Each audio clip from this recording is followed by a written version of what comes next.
திரு சூர்யா, இணக்கமான ஒரு சூழல்ல அதிமுக அரசு இருந்தது, அதனால அவரால் செயல்பட முடிந்தது. ஆனா மத்திய அரசு எல்லா தடைகளையும் ஏற்படுத்திவிட்டு தமிழ்நாடு அரசு மேல குற்றச்சாட்டும் மத்திய அரசே வைப்பது சரியா அப்படின்னு கேட்கிறாங்க.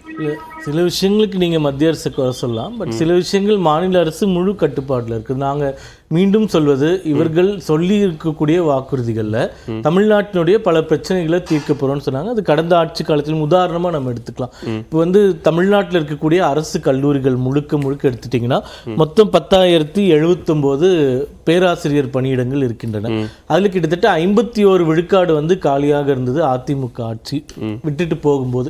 இதை ஃபுல்லா நம்ம பூர்த்தி செஞ்சாதான் மாணவர்களுடைய கல்வி பாதுகாக்கப்படும். அது மிக அவசியம்னு திமுகவினர் தான் தொடர்ந்து சொல்லிட்டு இருந்தாங்க. ஆனா கடந்த 3 ஆண்டுகள்ல எவ்வளவு பேருக்கு இவங்க நியமனம் கொடுத்திருக்காங்க?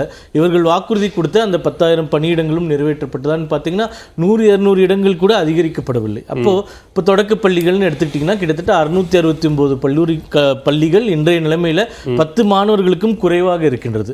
அதாவது இவங்க ஒரு இடத்துல அரசு பள்ளிகள்ல குறிப்பா, அதாவது மேல்நிலை பள்ளியில கிட்டத்தட்ட 6 லட்சம் மாணவர்கள் நாங்கள் அதிகமாக்கிட்டோம்னு சொல்றாங்க. ஆனா அந்த 6 லட்சம் மாணவர்கள் அதிகமானாங்கன்னா அதுக்கு ஈக்குவலண்டா டீச்சர்ஸை இன்க்ரீஸ் பண்ணணும் இல்லையா? அந்த ரெக்ரூட்மெண்ட்ன்றது சுத்தமா நடக்கவே கிடையாது. இரண்டாவது, அது பகுதி நேர ஆசிரியர்கள்னு 10 ஆண்டுகளுக்கு மேல பணியில் இருந்தவர்கள் எல்லாருமே நிரந்தரமாக்கணும்னு ஒரு வாக்குறுதி கொடுத்தாங்க. அந்த ஆசிரியர்கள் போராட்டம் பண்ணாங்க, நம்ம பார்த்தோம். இன்று வரைக்கும் அந்த வாக்குறுதி நிறைவேற்றப்படவில்லை. அந்த மாதிரி பல வாக்குறுதிகளையும் தாண்டி இவர்கள் செய்ய வேண்டிய விஷயங்கள் இப்போ ப்ராபிட்டின்னு நம்ம எடுத்துக்கலாம். அதாவது ஊழல் பற்றி நம்ம நிறைய பேசுகிறோம், ஊழலை ஒழிக்கணும்னு சொல்கிறோம். அப்போது 2 அமைச்சர்கள், ஒருத்தர் செந்தில் பாலாஜி, இன்னொருத்தர் பொன்முடி அவர்கள், அவருக்கு இப்போ ஸ்டே கொடுத்துட்டாங்க. அதனால அவர் மீண்டும் அமைச்சர் ஆயிட்டார். இப்போ செந்தில் பாலாஜி அவர்கள் தொடர்ந்து இவர்கள் கட்சி பொறுப்பில் வைத்திருக்கிறது, அமைச்சராக வைத்திருந்தது. இன்னைக்கு வரைக்கும் அவருடைய சகோதரர் அவரும் திமுகவில் இருந்தது, அவர் இன்னி வரைக்கும் சரண்டர் ஆகலை. அப்போ இந்த மாதிரி விஷயங்களில் இவங்க என்ன மெசேஜை கொடுக்க வராங்க? இப்போ ஒரு அமைச்சர் ஊழல் குற்றச்சாட்டுன்னு இவர்களுடைய போலீஸே தான் ரிப்போர்ட் ஃபைல் பண்ணி அதன் மூலமா இப்ப கைது செய்ய செந்தில் பாலாஜினுடைய சகோதரருக்கோ இந்த ஆட்சிக்கோ நேரடியான தொடர்பு இருக்கு அப்படின்றத இந்த விஷயத்துல தொடர்பு படுத்தி தான் பேச முடியும். தொடர்பு படுத்தல. நான் அப்போ சட்டம் ஒழுங்கு நான் மீண்டும் கேள்வி கேட்கிறேன். அவ்வளவு சக்தி வாய்ந்த ஒரு அமைச்சரா இருந்தவர், அவருடைய சகோதரர் இன்னைக்கு வரைக்கும் அப்ஸ்காண்ட் ஆயிருக்காருன்னா அப்போ அவங்க சட்டத்துக்கு கட்டப்பட்டு அவர் சிறையில தானே இருக்கிறாரு, இன்னுமே அவர் ஜாமீன் கேட்டு கிடைக்கல அப்படின்னு சொல்றாங்க. ஜாமீன் கிடைக்கல, சகோதரர் சொல்றேன் நான். அப்போ அவர்களுக்கு இவங்க அடைக்கலம் கொடுக்குறாங்களா, விஷயங்கள் வெளியே போயிடும் பயப்படுறாங்களா? இந்த கேள்விகள்லாம் வர்றது நியாயமா இருக்கக்கூடிய ஒரு விஷயம் தான். குறிப்பா வேங்கு வயல் போன்ற சம்பவங்கள் கிட்டத்தட்ட 2 ஆண்டுகள் ஆகிவிட்டது. இன்று வரைக்கும் அதுல நம்மளுக்கு ஒரு நீதி கிடைக்கல. அப்போ இந்தியாவில் எங்கேயுமே நடந்துராத ஒரு கொடுமை நடந்திருக்கின்றது. இப்ப சாதி கலவரங்களே இல்லைன்னு நீங்க சொன்னீங்கன்னா, அப்ப திரௌபதி கோயில் விழுப்புரம்ல மூடினதுனால 2 நாளைக்கு முன்னாடி சேலம்ல நடந்த பிரச்சனைகள் இதெல்லாம் தொட்டு இருக்கக்கூடியதான் நிறைய இடங்கள் இருக்கிறது, நான் இல்லைன்னு சொல்லல. அப்போ இருக்கக்கூடிய அரசாங்கம் இதெல்லாம் நிவர்த்தி செய்வதற்கு என்ன முயற்சி எடுத்திருக்காங்க? அதெல்லாமும் நம்ம கேள்வி கேட்க வேண்டியது இருக்கின்றது. திரு கான்ஸ்டன்ட் ரவீந்திரன், தொடர்ச்சியான குற்றச்சாட்டுகள் இருக்கு. நாங்க சாதனைகளை செஞ்ச செயல்பாடுகளை அக்செப்ட் பண்ணிக்கிறோம், ஆனா குற்றச்சாட்டு நிறைய இருக்கு அப்படின்றாங்க. அதாவது ஒரு விஷயம் என்னன்னா, இப்போ சகோதரர் கேசிபி சொன்னார், ஒரு கான்ட்ராக்ட். இதில் இப்போ நீங்கள் கான்ட்ராக்டில் இருக்கக்கூடிய பிரச்சனையை நம்ம என்ன சொல்கிறோம் அப்படின்னா, 90 ரூபாய்க்கு விற்க வேண்டிய பருப்பை 130 ரூபாய்க்கு விற்கிறான்.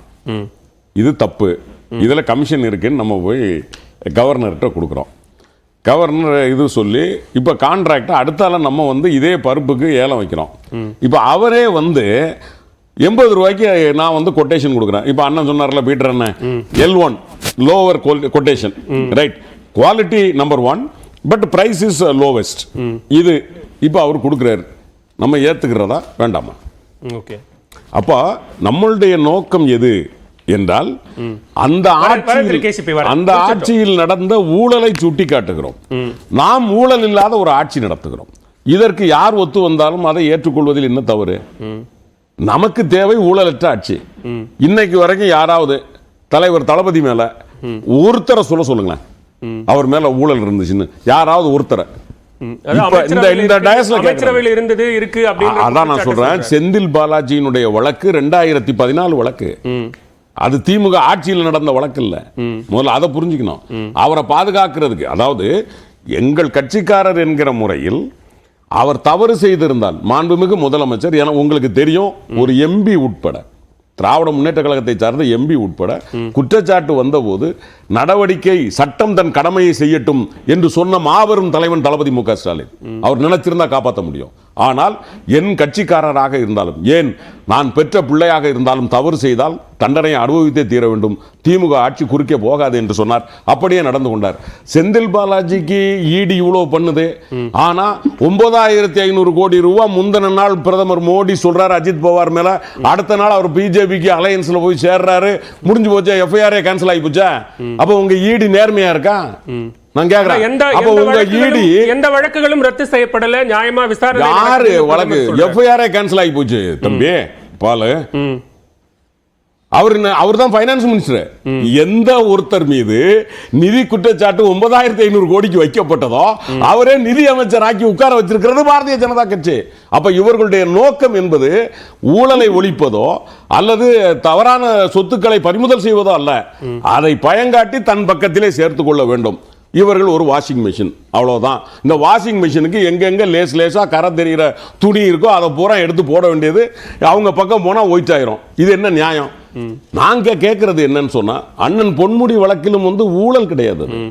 நான் மீண்டும் சொல்லுகிறேன், கரப்ஷன் சார்ஜஸ் கிடையாது. அவருடைய தண்டனையினுடைய ஒற்றை வரியே என்ன என்றால், சகோதரி அவர்களுடைய திருமதி அண்ணன் பொன்முடி அவர்களுக்கு அந்நியாருக்கு வந்த வருமானத்தில் 30 லட்சம் ரூபாய் அவர் கணக்கு காட்டவில்லை. யார்? அண்ணி. அந்த 30 லட்சம் ரூபாய் இவர் மினிஸ்டரா இருந்ததுனால இவர்கிட்ட இருந்தா போயிருக்கணும் தான் தீர்ப்பு வந்திருக்கே தவிர அண்ணன் பொன்முடியிடம் இருந்து போனதற்கான எந்த அத்தாட்சியும் இல்லை. அதனாலதான் சுப்ரீம் கோர்ட் ஸ்டே கொடுத்தது. எனவே நான் சொல்லுகிறேன், எங்களுடைய அமைச்சர்களோ எங்களுடைய நிர்வாகிகளோ குற்றமற்றவர்கள் என்பதுதான் இன்றைக்கு வரைக்கும் இருக்கிற நிலைப்பாடு. எனவே எங்களுடைய தலைவர் ஆட்சி, நான் சொல்லுவது என்ன, சட்டம் ஒழுங்கு பிரச்சனையில கடுமையான நடவடிக்கைகள் நான் படிச்சு காட்டுறேன். என்சிஆர்பி ரிப்போர்ட்ல, அதாவது மூத்தவர்கள் கொலை செய்யப்படுறது, வயதில் பெரியவர்கள், அதாவது நீங்க அப்ப பாத்தீங்கன்னா ஏறத்தாழ ஒரு 19 பேர் இதே சென்னையை சுத்தி கொலை செய்யப்பட்டாங்க, வயதில் மூத்தோர். அப்போ நம்பர் 1 இந்தியாவிலேயே நம்பர் 1 தமிழ்நாடா இருந்தது. எப்போ? 2020-21. ஆனா இன்னைக்கு எங்கேயாவது அந்த செய்தி கேள்விப்பட்டிருக்கேன்? என்சிஆர்பி ரிப்போர்ட்ல நம்ம தமிழ்நாடு இந்த மாதிரியான குறைகள்ல கூடுதலா இருக்கு அப்படின்னு எங்கேயாவது சொல்லியிருக்கா? இந்த குற்றம் குறைகள் எல்லாம் வட மாநிலங்களில் இருக்குது. தம்பி அருமையா சொன்னாரு. எனக்கு சில நேரங்களில் சூர்யாவை நினைச்சா, அட பாவிகளா இப்படி எல்லாமா பேச முடியும்? என்னது வேங்கை வயல் பிரச்சனை. வேங்கை வயல் பிரச்சனை வழக்காடு மன்றத்தில் இருக்கு. ஒன்று. இன்னொன்று, இந்தியாவிலே எங்கேயும் நடக்காத ஒண்ணா, ஒரு தலித்து மாணவன், தலித்து இளைஞன் தன்னுடைய மனைவியை ஒரு உயர்ந்த ஜாதியை போல குதிரையில போய் அந்த பொண்ணை கல்யாணம் பண்ணணும் குதிரை வாங்கி போயிட்டாயா. அந்த பையனை தோலை உரிச்சு தொங்க விட்டு கொலை பண்ணிட்டானுங்க. எங்க? உத்தரப்பிரதேசத்துல. தினந்தோறும் மலத்தை குடிக்க வைத்துக் கொண்டிருக்கிறது உத்தரப்பிரதேசமும் பீகாரும் தலித் சகோதரர்களை. இவர் உட்கார்ந்துகிட்டு நீங்க குட்ட வைங்க, வேங்க வயல்ல விளக்கம் வந்திருக்கணும், சீக்கிரமா வரணும், அது நான் தவறு சொல்ல. என்னமோ தமிழ்நாட்டில் நடக்கிற ஒரு இன்சிடென்ட் தினந்தோறும் நடக்கிற ஏனைய மாநிலங்களில் தினந்தோறும் நடக்குது. உத்தரப்பிரதேசத்திலையும் பீகார்லையும் தலித் விரோத சக்திகள், atrocities against the SC people and ST people.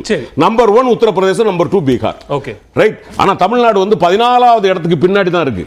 Right. So நான் என்ன சொல்ல வரேன், எங்க ஆட்சியில் நிறைவாக தாய்மார்களுக்கு, இளைஞர்களுக்கு, மாணவர்களுக்கு ஒவ்வொரு துறையா எடுத்து பார்த்தீங்கன்னா, இன்னைக்கும் சொல்லுகிறேன், 24 லட்சம் இளைஞர்களுக்கு வேலை வாய்ப்பு கொடுத்துருவோம். இப்ப சகோதரர் சொன்னார் கல்லூரி, ஏன் சம்பந்தப்பட்டதுனால நான் சொல்றேன். மொத்தம் 10,200 6,500 பேர் இருக்காங்க. 4,500 பேருக்கு டிஆர்பி கால்ஃபார் பண்ணியிருக்கோம். டிஆர்பி கால்ஃபார் பண்ணதுல சின்ன பிரச்சனை வந்ததுனால நின்னது கோர்ட்ல போய். இப்போ பழைய எப்படி அதை ஓபன் பண்ணியிருக்கோம், அப்பாயின்மெண்ட் போட போறோம். நாம மறுக்கல, எதையுமே செய்யக்கூடாது என்பதல்ல.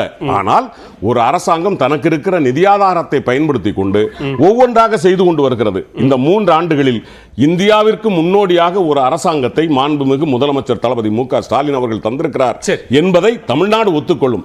இருக்கிற குறைகள் இருக்கலாம். நான் ஒன்று சொல்லுகிறேன், முதலமைச்சராக எங்கள் அப்பன் முருகன் கடவுளே முதலமைச்சராகி, நபிகள் நாயகம் பொதுப்பணித்துறை அமைச்சராகி, இயேசுநாதர் நிதி அமைச்சர் ஆனாலும் அந்த அரசாங்கத்திலும் குறைகள் இருக்கும். குறைகள் இல்லாத அரசாங்கங்கள் இருக்க முடியாது. ஆனால் இந்த குறைகளை விட நிறைகள் அதிகமாக இருக்கிறது. மக்கள் நிம்மதியாக இருக்கிறார்.